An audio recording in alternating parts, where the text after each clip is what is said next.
Cool. Nikki, There you welcome. go. It's been a long time coming. I think you rescheduled. I might have rescheduled once too. Glad To to figure out. finally be talking though. Absolutely. It's good to see you again. We've got Nikki Tooman, founder and CEO of Sticky Digital with us today. Super excited for this one. Nikki and her team have been an amazing partner to Malomo. We share some awesome clients who are very happy with the work that the Sticky Digital team has done for them. And so it's always kind of an honor to get to share some of these war stories publicly. Yeah, Thank that's you. true. Thank you for having me.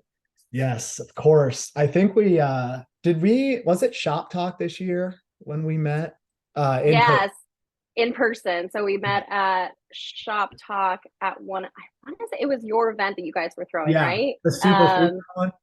Yes. Oh Yeah, my and it was like God. really dark in there. And I remember Yeah. you being like, Nikki, and I'm like, who? And because I didn't put two and two together, but yeah, that's where we met the first night of Shop Talk. That was I can say unequivocally the craziest work event I've ever been to. I don't know if you went to the show after. Did you go to the Uh, show? no, it was like 10 p.m. and I'm like, Yeah. I have kids. Yeah. This is my bedtime normally. It was 10 p.m. and it was like the night before the conference even Yeah. started in Yep. Vegas. Like, oh my God, just set the stage for how crazy that week was. Yeah. Shop But Talk is a grind for moms. I'm just gonna say yeah. that. Like us moms that are usually in bed by like 8 or 9 normally, like being forced to stay awake until midnight, like it was a struggle for me. I was still getting like 8 hours of sleep, but it was going to sleep that late was midnight. It's a joke, but Right. like midnight, like it's wild. It's also like it's funny for parents, I think, because you hear like it's so exhausting, but also they're so relieved normally to have But it's like also a vacation. right, exactly. A night alone Yeah. is the sacred thing, I think, for most Yep. parents. Uh, Exactly. we definitely need to meet up again soon because it's always a blast. But for now, the podcast is bringing us back together. I'm thankful for that. And I'm happy about it. Yes. Okay. So before we get into the business side of things, we like to start the podcast with one or two things that you're excited about in your personal life. I was thinking a lot about this, and I think the thing that I'm the most excited about in my personal life is Christmas this year. My son is going to be almost 3. Wow. So it's the first year that he's like understanding the concept of sort of like Christmas and Santa Claus. And it's not even September yet. And he's already watching Christmas and Halloween stuff on TV. So he's already like ramping up for the holidays.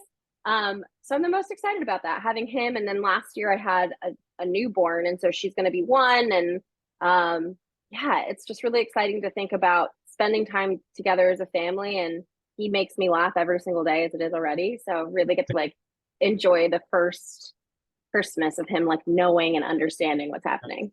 That's awesome. That's funny. Yeah. Like already talking about it. He's Like, already talking about it. oh Like my he's God. already talking about Christmas, already talking about Halloween. And it's like, you know what? In my household, anything flies. I'm that person that November 1st, Christmas tree goes up. So Wow. I'm all Okay. about it. So do you have like do you do Halloween decorations too? We do, and they're already up. Yeah. Okay. Halloween No way. decorations are already up. Oh, that's Uh, awesome. but I've always been that way. My husband loves Halloween, and so we've always like decorated in September, coming leading up to Halloween. And this year, because my son like everything, he just likes to watch everything spooky as he calls it, but it's like Yeah. Mickey Mouse shows, so Okay. it's not spooky at all. And so he has been asking about pumpkins, and so I was just like, well, let's just pull out our Halloween decorations and throw them up. So we did that 2 weeks ago. Awesome. My mom was always the same way. We always had the stuff not only up early, but she also like would leave it up for, Yep, same here. weeks, if not months afterward. As a kid, it just like makes for like a really memorable moment in your life. And I think like these are the little things that I look forward to as a parent, and just really getting to see the joy. Because I think as adults, it's kind of lost on us because we're so busy with like work and everything else. So getting to like experience a little bit of joy and innocence through kids is something 100%. that's really cool. So Very if he cool. wants to celebrate Christmas and Halloween all year, I'll do it. Yeah. Twist my arm, right? You tell me and we'll do it. Last question really quick. Does your son know what he's gonna be for Halloween yet? That Oh, was always a great decision for me. When you're 3, what are the 3-year-olds doing this year? well, because his mother has a type A personality, he doesn't realize at 3 years old that he gets to pick. So I'm Right. picking for him. Yep. Uh, Dictatorship, not a democracy. yeah, Got it. exactly. That's how it runs in the Tooman household. So he is going to be Peter Pan. He has brown hair, so he's going to be Peter Pan, and his sister has very, very blonde hair, so she's going to be Tinkerbell. So we're going to do Peter Pan and Tinkerbell. They're going to run the neighborhood. Amazing. Yeah. Next year, I'll let him pick probably because he'll be 4 and he'll really understand that like that you actually get to do that. But as my last year of like getting to determine it for him, I was like, you guys are going to be a cute little pair Yeah. costume. How could I miss that opportunity? Yeah, you couldn't pass that up. Yeah, exactly. Awesome. Well, good luck with that. Always a great time of year, especially with the little ones. Yeah. Wait, what are you most excited about personally? Oh, wow. Turning it back on me. I haven't Turn it done back on you. Okay, this week has been, the last couple of weeks have been insane. We've got a huge product launch going out next week. It will already be out when this airs. We should talk more about that, by the way. I set up a meeting with you on Tuesday because perfect. When. Oh, did you see that in my newsletter? I did. Okay. I did. That's so awesome. I booked time with you for next week. Yes. The whole goal is like I need to have more regular touch points with people. Yes. Like so I'm happy that worked. I'm happy about this long weekend. I need it. I'm excited for the Monday off. Yeah. And then I'm a huge fan of like the holiday time of year as well. I love Thanksgiving. I think it's my favorite holiday, mainly because I'm just a glutton around the holidays, and Thanksgiving food is just so awesome. So it is. It's good. It's good. I am very excited about that. I think I'll do a trip to Denver to see a good friend of mine sometime next month, which is always, I do at least once a year and always a good time. But I've also just gotten back from a ton of travel, so I'm like tired and a little sick, as you normally are. I get it. Weeks in a row. So excited for a nice long weekend with some of my friends and family. That'll be so nice. Yeah. Thanks for asking. Like I said, never gotten that. Okay. Sorry, I threw you for a loop on your own podcast. I had to think. Okay, let's get to the business side. Let's do like your background leading up to Sticky Digital, and then the sticky story to date. Yeah. So my background personally, I've been in the Shopify ecosystem. I was doing the math this morning. I've been in the Shopify ecosystem since the beginning of Shopify. So I was at one of the largest Shopify agencies. As it started out, there was only 7 core Shopify agencies at that moment, and very few apps and technologies in the space. So I actually started at a Magento agency first, and then was recruited by this agency when I didn't really know what Shopify was because they were up and coming. And I worked at that agency for almost 3 years, and really learned the core of what I know about Shopify at that agency. I was doing marketing for the agency and then pivoted into partnerships, which is sort of how I learned a lot about the technology side of things. While I was there, I managed over 120 tech partners by myself, but it was like the most incredible experience ever because I was the only person at the agency that really knew intimately how all of these apps and technologies worked together. So as we were building these Shopify stores, like I was sort of like that center of truth and that knowledge, which is one of the things that we offer at Sticky Digital is this like technology CRO piece. And so it really was one of the best experiences I've ever had working at that agency. I met my husband there. Oh, wow. I did not know that. Yeah, my 2 co-founders, obviously, I met at that agency. And holy cow. Some of my best friends I met while working there. And so it's like that moment where we were building Shopify stores and being one of 7 agencies, like we were constantly together all of the time. And so you would go out with these people, you'd go to have happy hour, like you would go to these people's like birthday parties and things like that. And you just built a really good core group and foundation of people, meaning like two of my best friends and co-founders, segue into Sticky Digital. So we were there up until about 150 people, the three of us were. I was employee 9, my other co-founder was employee 8. Wow. So we were really there from the start of it. And we ended up getting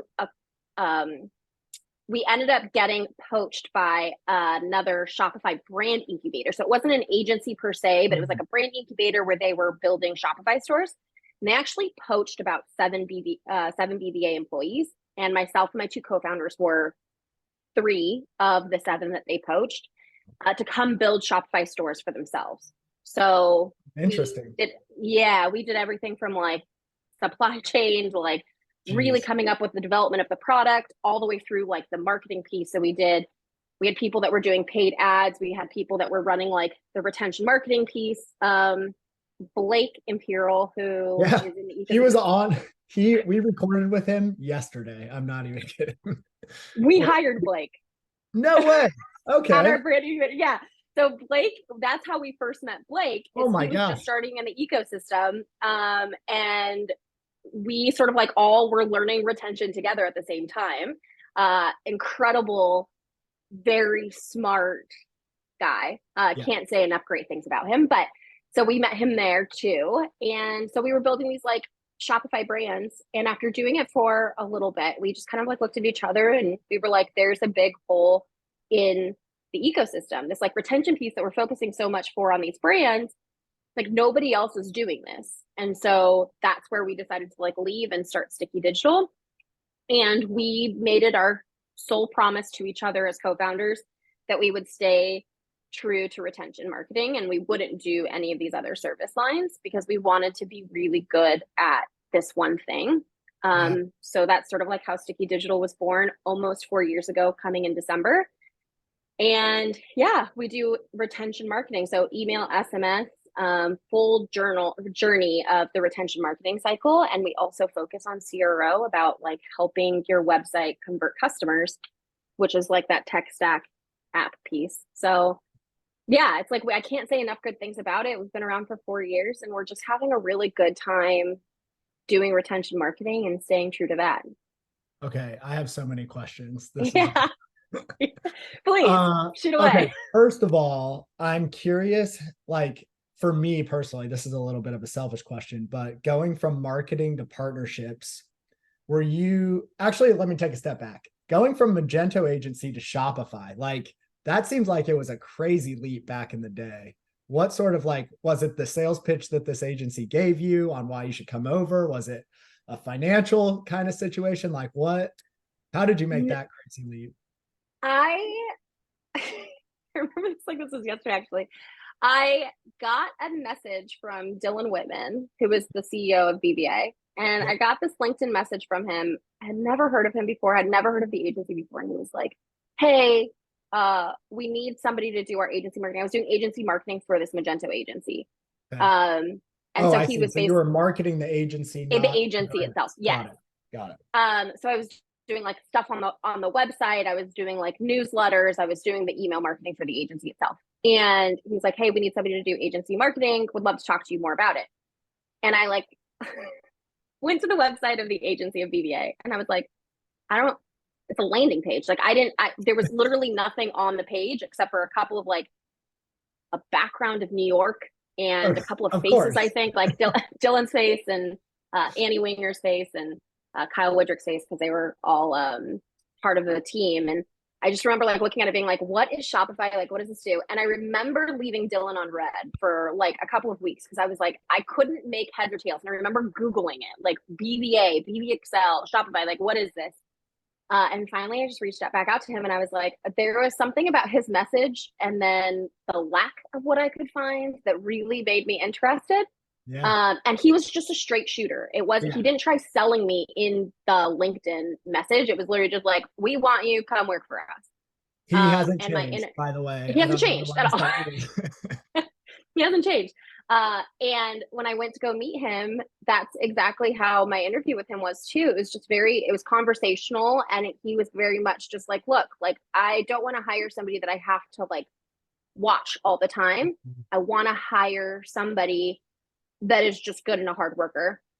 And I will say that I think that moment and the people that I met when I first started as employee number 9, that was true to its core. He had done a phenomenal job of just hiring this core group of people that just worked their asses off. Am I allowed to say asses? Sorry. Worked their asses off. Okay. Worked their asses off. And just were genuinely the hardest working group of people I have ever worked with. And like some of these guys, like Corey Cummings was one of them. He now has his own agency, Pack Digital. Like you just like look at these people and they're all doing great things in life today. And Dylan Whitman had done a really great job of just being like, it doesn't matter how much it's going to cost to hire these people. Like this is what's going to make my agency succeed. And it was, I don't know. To be honest with you, I think it was just Dylan himself that just made me feel so comfortable. And I was just like, sure, why not? That makes sense. I totally get that vibe from him. Like every time we've seen each other a few times on the road, and every time it's just like straight shooter, but like not. Sometimes I feel like that gets a negative connotation because with him it's like he does make people very comfortable, even though he's very direct. Totally, and I think like he always has been so kind to me personally, and I can't say any bad things about him. And couple of months ago, I even like shot him a text message like, hey, can I talk to you real quick? I'm just very curious about some of these questions, like while building Sticky. And he's always so willing to sort of like get on the phone. And I think that that's what sort of like sets people apart in this industry, is sort of the authentic piece of really wanting others to succeed. Shout out to Dylan Whitman, because he's been just so great. Yes, I'm definitely telling him that we shout him out here when we launch it. Same thing for us. He was one of the early investors in Malomo, and no matter, like, I can literally call him and be like, dude, I have a question about partnerships, and he'll pick up the phone. And it's awesome. Yeah, it's awesome. And there's very few people, I will say, that I've personally met in this industry that are so willing to do that and like give their time to others. And I think if you were to just see Dylan as Dylan on LinkedIn, you would just be like, oh, this guy's just trying to like stir shit up, to be honest with you. But it's just like, he's just very direct, and he doesn't mean anything bad by it. It's just like a very direct person. And I am also a very direct person. And I think I just responded well to it. Yeah. Yeah. Totally see it. That's awesome. Yeah. Shout out Dylan. And Blake. We got a Blake shout out. And Blake. Corey shout out. Yep. Corey shout out. Yeah. I was supposed to catch up with Corey last week and we had to push it, but we work pretty closely with the Pack team now as well. I mean, that entire team, like Corey, Tyler was also one of the first ones at BVA before I got there. Andrew, who's their other co-founder, got there like right after me. Like it's crazy to see these people that we worked with doing such incredible things, and they all are so willing to still help each other out, which is so crazy. So cool. Cool. It's really awesome to have an experience like that early in your career too, because you not only learn a ton, but you establish a network that you'll have for life. So that's awesome. Okay, the marketing to partnerships thing really interests me. Were you like hesitant about that? I mean, they're complete, I think there's things that you can take from each, but especially going from agency marketing to brand side, B2B SaaS partnersks. Like, what was that like? And what sort of influence on it? Sounds like a huge influence. Huge. And it's probably one of the best, besides going to BVA, it was the best thing that sort of like happened for me in my career. And I didn't have a part in it, which sounds really weird. Dylan just approached me one day and was like, hey, we need somebody to really focus on the partnership side of things. Like, marketing can wait. We need somebody to focus on the partnership side of things. And so that you were the person. And I don't know if it's just that he like saw the type of person that I was like, I was very social. I was very social. And as a partner person, you need to be. I was very social, got to know basically everybody at BVA. And so when he was just like, I need somebody boots on the ground that will just call people and talk to them and really establish relationships. And I think like you'll be the best person for that. And I remember saying to him, like, I don't know the first thing about partnerships though, right? Like, I don't think I would be successful. And he's like, don't worry, we've already mapped this out. We've already got a budget for you. We're going to get you a mentor. And he flew me to San Francisco to work with somebody over a couple of days that she was actually I think she was like the director or the VP of partnerships at Optimizely at the time. Oh yeah. She had built the entire partner program, Lisa.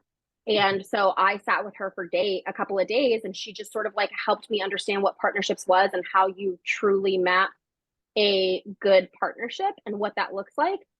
And without them setting aside the budget, they knew I was going to ask a question like, what is this? And so they had already done the forward thinking, set aside the budget.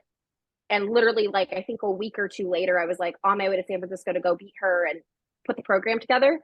And I just took the tools that she taught me and just scaled it for the agency and made it what we needed it to be. But again, like, I don't think I would have ever gotten into it had Dylan not said, like, you're going to be our partner person. But it was the best thing for me. And I am truly a partner person. And as you can tell by me rambling on, I can talk to people all day. You know what I mean? So it's definitely my favorite part of working in the ecosystem is just the people that you meet and the relationships that you build, which is partnerships. Yes, 100%. I think that, and actually it's a question that came to mind. Like I think that the relationship side of partnerships used to not be like what it is today. And especially in the Shopify ecosystem, kind of going back to your experience at BVA, like what I found is everybody here is like truly all boats rise with the tide. Like, how can I, we were talking before this, how can we help each other right now, given that, the economy's a little down and everybody's feeling that a little bit. And it's like, it goes beyond like the transactional so much these days, where in the past, I think, in a lot of the partnerships I worked with, especially on the enterprise side, it was very much like, I need intel on this account. I need an intro here. And now it's more like really establishing personal connections first, that then fuel the business side. And I think that they're very powerful that way. Totally. And I think like when I do meet somebody even still today, that's like, their first reaction is like, oh, send me leads, or like, it is transactional. I immediately am like, I'm done with this conversation. Goodbye.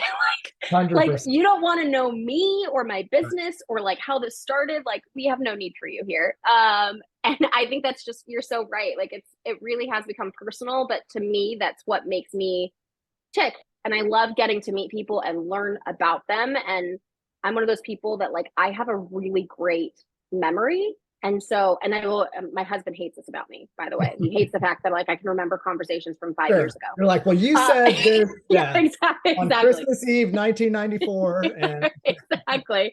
But yeah, like I just remember things about people, kids' names, where they're living, things like that. And so partnerships for me was just a very smooth transition, because it's what is important to me is like these characteristics and attributes about people.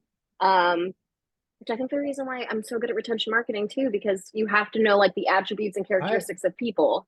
100%. And it's sort of just like, hand in hand. If you know things about people, you'll get way further in life. 100%. Could not agree more. And I've seen that personally. I don't think I was always great at that. And, over time realized how important it was. So I got good at it, and I agree.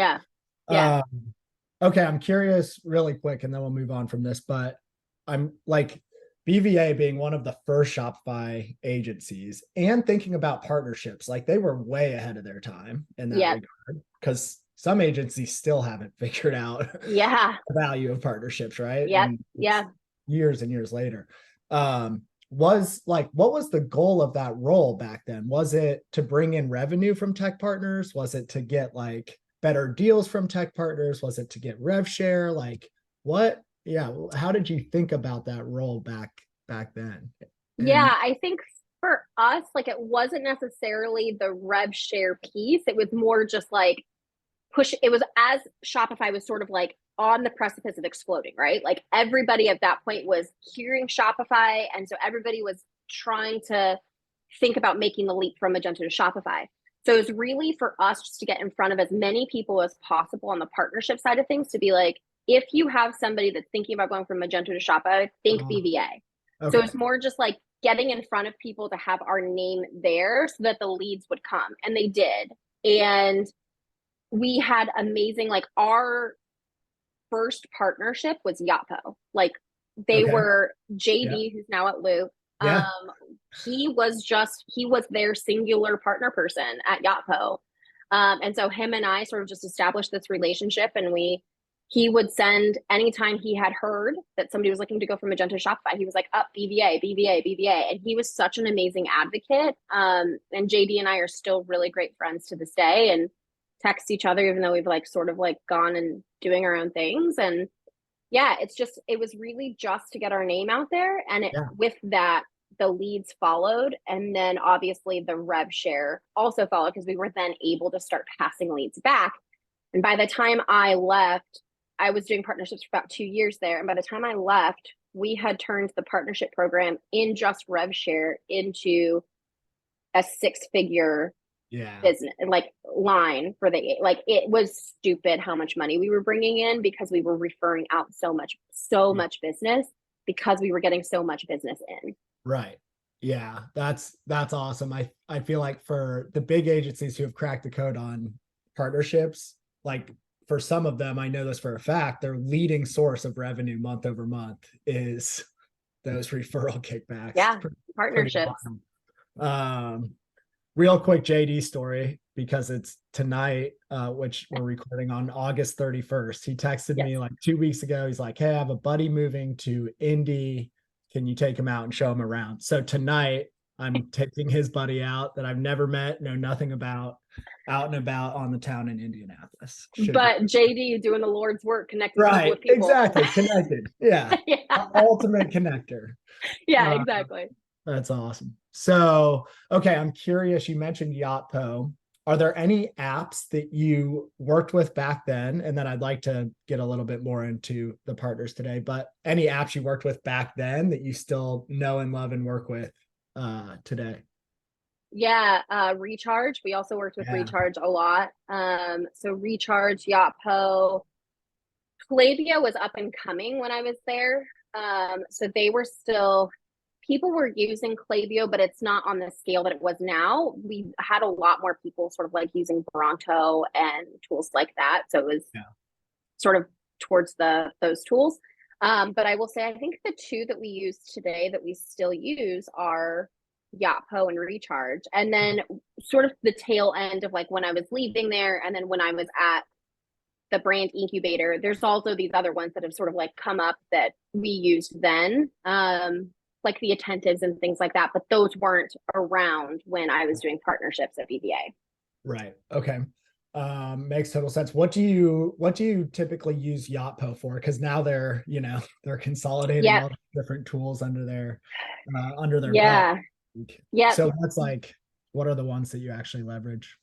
I would say, so we leverage basically every single one of them. If a client we've used every single one of their tools. We've used their email tool before. We've used their SMS tool, loyalty and rewards, reviews. We've used it all across the board with all of our clients. I will say one thing that I don't think they get enough credit for is their SMS tool. It's pretty SMS incredible. Bump, right? SMS Bump. The segmentation of SMS Bump is pretty incredible. And we've seen a lot of success with our clients that are using it. So we do love them for that tool. Obviously, we have a lot of clients that are using their reviews tool, their loyalty piece. And then we have had 2 clients that are using email as well. And so their email is sort of like coming to the forefront.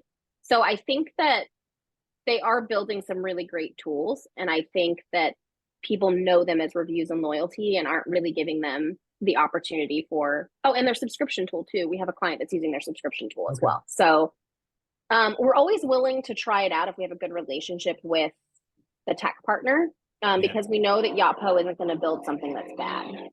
Right. Got it. Yeah. So, and we know that the support's there, right? Like that's part of partnerships too, is like knowing that the support piece is there. 100%. Absolutely. That's interesting. I think especially now, like the SMS space is crazy crowded. Are you using all of them? Klaviyo, Attentive, Yotpo, kind of as needed? Yeah, I will say that one thing that we're really trying to do at Sticky Digital is like we're really trying to make it so that it's in our client's best interest. So if our client is using a Klaviyo and loves Klaviyo, we are not going to push them to any other tool. If a client's using Attentive and is loving Attentive, we're not going to try pushing them to any other tool. Mostly out of respect for our other tech partners. And if it's not broken, sort of like don't change it. The only time that we will make a recommendation when somebody is, say, on a SMS bump, and like we will sort of start talking about migration, is if it's gone stagnant or it's missing a core piece of what we're trying to do and some of these other tools offer it, then that's sort of like a piece of conversation that we're like, hey, we know we want to do this. You can't do it with this tool, but you can do it with this tool. But really it's all about whatever is going to make our clients win at the end of the day. Yeah, absolutely. I think being like, it's harder in a way to be platform agnostic like that, because you have to know all of them, right? No, totally. Yeah. But it, I think clearly it's hard to argue against that being the best approach. Like being client centric is obviously super, super important, not just agencies, but also even for B2B SaaS platforms like us. Totally. Like round out that stack for me. What other tools are you using? Like, almost every time, or recommending a lot? Yeah, so it'll be like a recharge or subscription tool, loyalty and rewards, which is typically Yotpo. For the most part, it's going to be Yotpo. Reviews, Yotpo or Okendo. Junip is actually up and coming too, which I love the Junip tool. I think that it's pretty incredible. Reviews, we also focus a lot on like consolidating all of that with like Gorgias and things like that too, to make sure that that's all plugged into like your customer service tool. And then obviously you guys like a Malomo, which is huge post-purchase, that I think a lot of brands are forgetting about, but I can say, without plugging you guys, I can say without a doubt, every merchant that we've actually gotten on Malomo for post-purchase, it's increased their revenue. It's crazy because it's like you just turn it on and it could be like very basic and it all automatically like just starts pumping money into the machine. So yeah. I think, thank you for saying that. And we have integrations or all of these tools that you just mentioned, we work with in some capacity, whether or not there's a productized integration. Like, as you know, because we live within the Shopify theme, anything you're doing in Shopify already can also live on a Malomo page. On the Junip front, we launched an integration with Junip, and it's sweet. Like, it's so simple, easy to use. Their platform is just like super, super smooth. And they also are crazy good developers. Like they built the integration themselves without like bugging our product team once in like 4 days. It's just so good. But we love Okendo too, and probably will do something similar with them pretty soon. And on the tracking page thing, I totally agree. It's like, it is such a no-brainer. And honestly, I kind of fault myself and our team for like, we just need to educate the market better. Like, because it's such a no-brainer. I don't know if there's like, for us, it doesn't seem to be a good example of like a Shopify merchant that this doesn't make sense for. Yes, exactly. Unless it's just like they're doing less than 1,000 orders a month or something. Right. Like, we're always, I mean, but even if like a merchant turns it on and they're only getting like, which this is probably like on the downside, like even if you're getting like $3,000 a month from just turning on Malomo, you're paying for Malomo and you're actually like getting way more revenue 100%. From just sending them to like a USPS page. So it just like, I don't feel like if you're sending a shipping confirmation email, which every brand should be, if you're sending that email, like you need to try making it a sales pitch and bring them back to your website and cross-sell products. 100%. Like, why wouldn't you? 20% of your whole web traffic is going to that page, and most brands are just sending them to UPS or FedEx. It's wild. Yeah. Y'all, where were you like years ago, right? Yeah. Like, where was this technology years ago? I totally agree. Crazy. It's crazy. We're still doing the educating, but I appreciate the plug. And yeah, I mean, it is true. I mean, I know this firsthand. All the merchants that we've worked on together have seen insane results. And I think they're probably even more outsized because they're working with an agency who really gets it.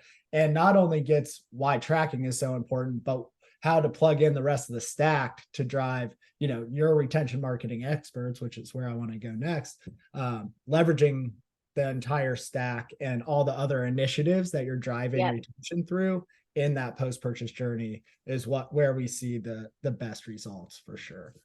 Totally. And I think if somebody's using even a rebuy or something like that, right? Like you guys have the integration. So it's like, make these two pieces of technology that you're investing in talk to each other. And you'll get way more revenue out of it. And and you guys also make it easy, which is awesome. It's like not a heavy lift for brands to be able to do the two things. Right. Yeah. The integration side is Rebuy's a perfect example of 1 + 1 = 3, if not 4. Totally. You're getting more value out of both platforms by combining the power of the two. Yep, exactly. Okay, retention. So I always first of all, I think it's insane that you guys took that leap. You're like, nobody's doing retention marketing. We're going to go against the grain. Probably wasn't even a thing that people talked about that much. No. So how do you think this is a broad question, but how do you think about retention overall? And what would you say is an area that brands regularly neglect when it comes to retention? Yeah. I mean, honestly, that's a really great question because the way that we've built Sticky Digital is that we don't want you to think of retention as just email and SMS. I think that is a big miss by many merchants. They're like, oh, I've got my Klaviyo locked down. Yep. It's like most of the time when you look into these Klaviyo accounts, there's areas that you can sort of improve it anyways. And it's because they're not looking at the full retention cycle. They're looking at Klaviyo as its own standalone tool. They're looking at Attentive as its own standalone tool. Malomo or Gorgias or Rebuy, all of these tools as standalone tools, operating to make customers come back. But the piece that's always missing is integrating them together and making them work seamlessly across the board. And so I think that's the one thing that sort of makes Sticky unique and sets us apart is that we think of retention as holistic, bringing your customer back to repeat purchase. And that includes every single piece of your website, right? That's where the CRO piece comes in. We think about recharge. We think about loyalty. We think about your reviews, your CX tool, your post-purchase, holistically, these touch points that you're triggering to customers and that customers have the opportunity to reach you.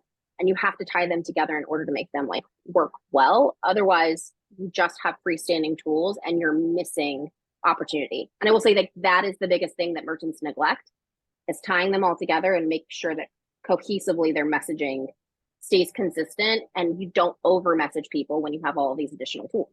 Right. It's easy to get, it's kind of easy to lose track of all the different touch points because you're sending messages now you can send messages directly out of your reviews platform. You can send messages directly out of your returns platform, obviously Klaviyo and your SMS platform. I think that's a really interesting take. And not only that, kind of goes back to the, Malomo plus Rebuy thing that we were just talking about.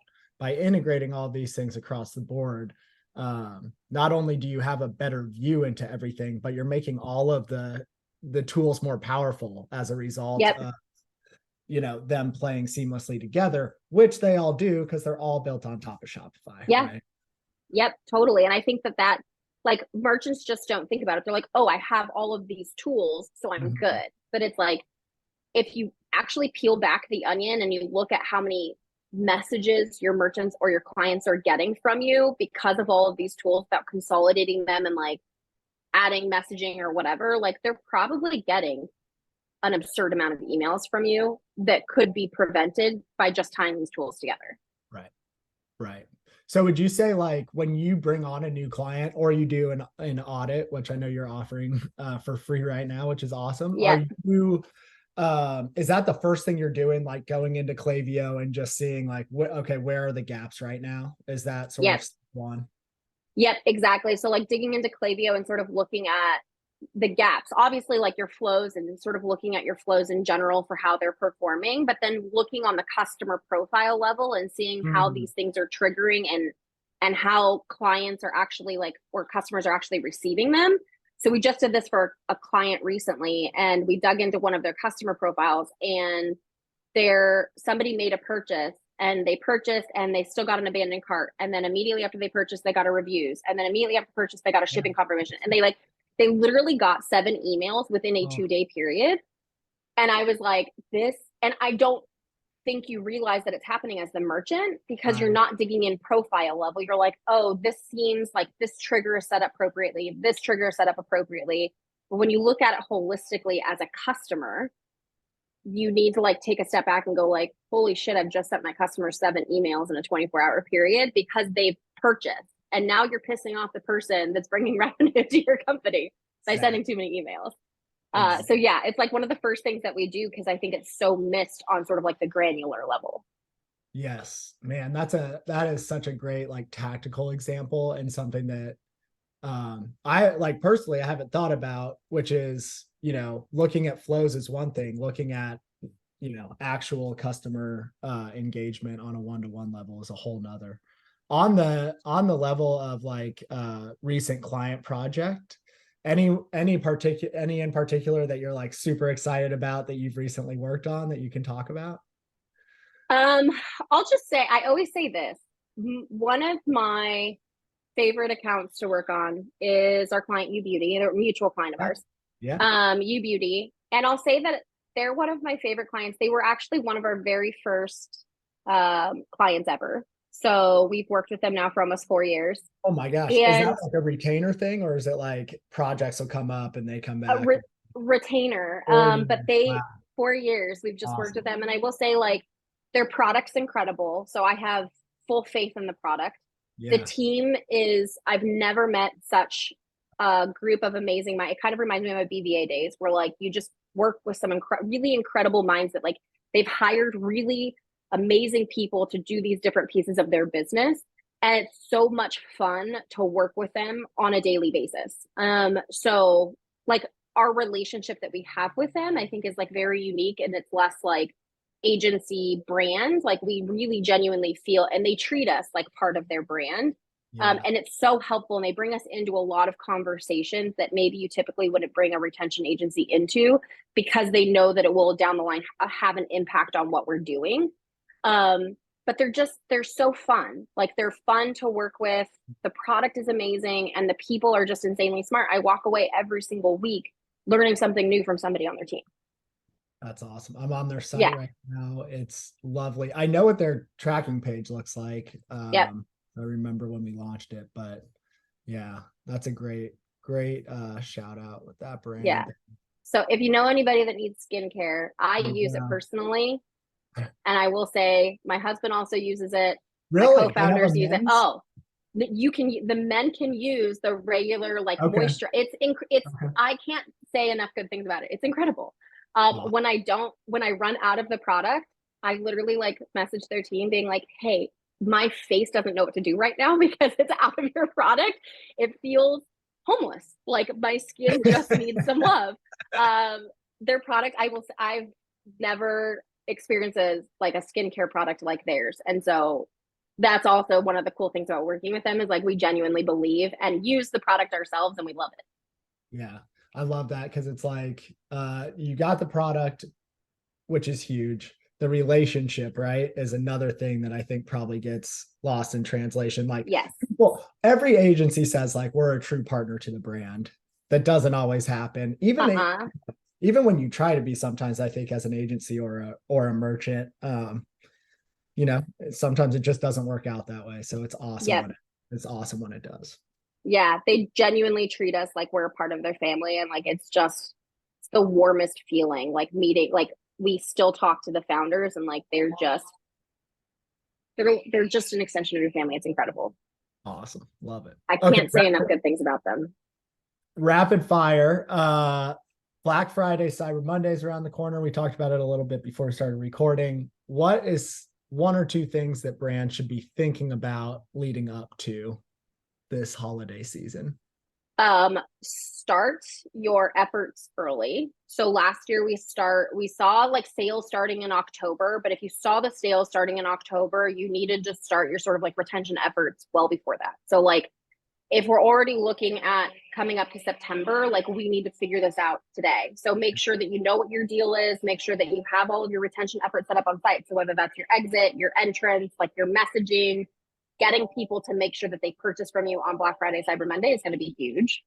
The other thing that I think is sort of like using something like this, like post-purchase, right? If you haven't yet, do that for the holidays, because people, as we all know, like holiday shipping is insane.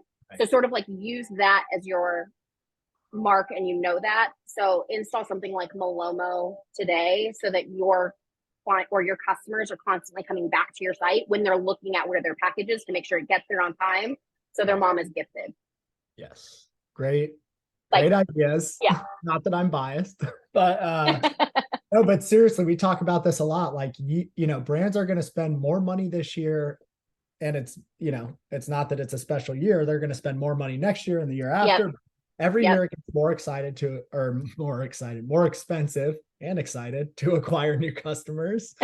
And that's just the fact of the matter. It's, you know, most brands aren't going to get to profitability after that first purchase. And if you churn those customers because you didn't set up a great post-purchase experience and you set them on the side quest, UPS or FedEx, and then their package was delayed and there was no communication about that because you didn't have those triggers set up, you just lost money acquiring that customer. Yeah. It can become an existential crisis for brands like pretty quickly if you're losing too many customers after that first purchase and they're not coming back to buy again because you never got to got to move it on them, right? Totally. So, I think another thing too that a lot of brands don't do that is impactful because of the amount of people that come to your site is like set up some sort of like post-purchase survey with these people, like find out more about them, because especially if they're going to be first-time purchasers, you can like use this data in the post-purchase survey. And we also recommend doing it in an abandoned cart. Do an abandoned cart survey, find out why somebody didn't purchase, right? Because you can use all of these findings and you're like, oh, I don't want to like wait on them for a full year. But if you know why somebody didn't purchase during Black Friday and Cyber Monday, you can alter your sale next year to hit more people. So if you know that it was like your shipping threshold, or if you know that it was sort of like shipping timelines, you can work on those things and be more proactive going into next year. Absolutely. That's a great one that I think is often forgotten as well. Yeah. Okay. Last question. We're right at the hour. This flew by the way. Wow. It did fly by. Let's keep talking. Yeah. Tuesday. We've got Tuesday. It's fine. Yeah. Tuesday. There we go. Okay. You've had an awesome career. We walked through that earlier. What's like one tip or trick that sort of helped you get to where you are today that you'd share with the audience? Yeah. So the one that's been the most impactful to me, my dad told me when I was first starting out in my career. My dad said, you don't have friends at work. And for the first couple of years, I didn't really understand it, right? Because we've just spent all this time talking about partnerships and how you really build relationships. I didn't really understand it. I'm like, what do you mean? I always have friends at work. Yeah. And as I've sort of like gone through my career, I realized what he meant. It's not necessarily that like you don't have friends at work, but like you are only accountable and responsible for yourself, and you are only as good and as hard as you work. So like nobody else is going to defend Nikki at the end of the day. Right. When it comes between me and a friend to get business, the friend is going to pitch against me, and I am responsible for myself and my business. So like holistically, when he said like you don't have friends at work, it took me a while to like really figure out what he meant, but it's like you are responsible for your success and you can't rely on others to help you get there. So like build the network of people, but ultimately if you don't put in the work, if you don't put in the time, it's not going to happen for you. I love that advice. I didn't know where you were going either when you first said it. I mean, when my dad told me when I was like, when my dad told me when I was 24, I'm like, but I always make friends. And like now, like I get it, right? Like, and I try telling my employees at work the same thing. Like, just remember, like, you don't have friends when it comes to work, because at the end of the day, you're all responsible for yourselves and nobody's going to cover for you. You know what I mean? Like when a client mishap happens, the fingers start pointing. And that's what my dad meant. It's like, you have to perform your best because somebody will ultimately always point the finger. Right. they're looking out for themselves, you got to look themselves. Yep. Yeah, I'm the same way. One of my values is accountability personally, and I just feel very strongly that like you need to control what you can. Yep. and, Exactly. and take accountability for how things play out as much as humanly possible. And if you Totally. kind of have that mindset, you're always kind of just you feel more comfortable in the driver's seat, I think, in a lot of ways. So yeah, and you know that you're gonna make it because you are right. holding yourself accountable and you're doing what your own expectations of yourself are. Exactly. Great Yeah. advice. Fantastic episode. Nikki, too. Thank you. Thank you so much for coming. And looking forward to catching up with you more personally on Tuesday. Yeah, same here. Thank you, Noah. Thanks, Nikki. Talk soon. Okay, bye.